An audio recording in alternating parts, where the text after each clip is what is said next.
Bonjour et merci de suivre avec moi cette vidéo. Aujourd'hui, on va faire la différence entre quelques verbes.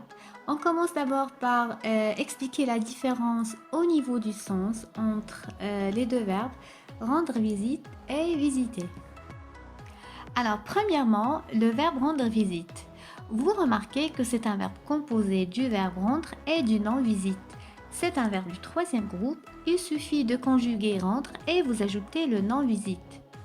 Je rends visite au présent, j'ai rendu visite au passé composé, je rendais visite à l'imparfait ou je rendrai visite au futur.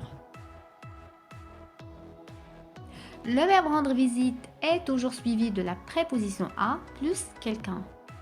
C'est-à-dire, je rends visite à ma famille ou je rends visite à un ami par exemple. Ou tu dis à quelqu'un, je te rendrai visite demain.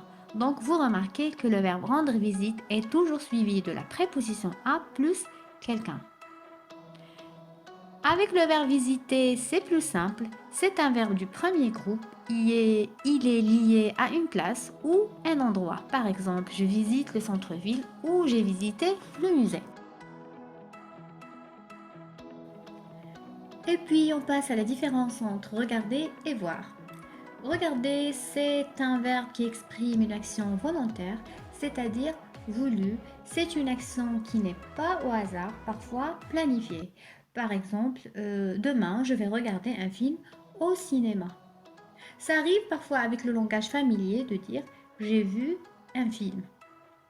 Mais regarder, ça reste toujours une action qui est volontaire. Je peux aussi dire je regarde le coucher du soleil. Cela montre que regarder exprime une action qui est volontaire et longue. Avec le verbe voir, c'est tout à fait le contraire. Voir exprime une action au hasard et involontaire. Par exemple, au jardin, j'ai vu un animal courir ou bien au centre-ville, j'ai vu mon ami de loin. Et puis à la fin, avec entendre et écouter, c'est la même différence. Alors avec écouter, c'est une action qui est volontaire, c'est une action qui est voulue. Par exemple, j'écoute le discours de quelqu'un. J'écoute la radio, j'écoute une chanson. Par contre, avec le verbe entendre, c'est une action qui est involontaire. Par exemple, j'ai entendu un bruit, j'entends le bruit des voisins ou j'entends le bruit dehors, j'entends le bruit des voitures, etc. Voilà, merci d'avoir suivi cette vidéo. À la prochaine.